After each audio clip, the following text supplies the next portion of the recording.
It's amazing what paint and a little facelift will do on an S2000.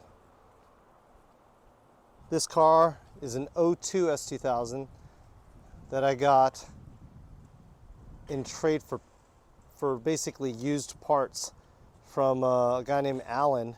Back in the day, he used to buy these old high mileage S2000s and then basically dismantle them and sell it off for parts, and they were like good running cars.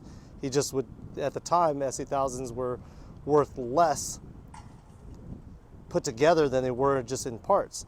So I convinced him to ransack my shop for all the used parts that I have that would be equivalent to him keeping this car together and just trading me.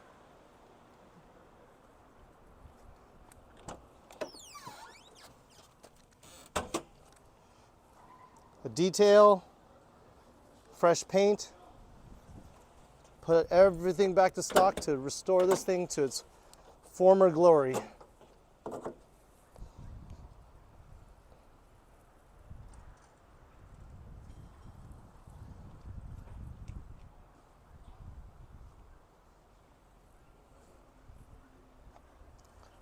Car's slow, but it's kind of fun seeing them back to the original state.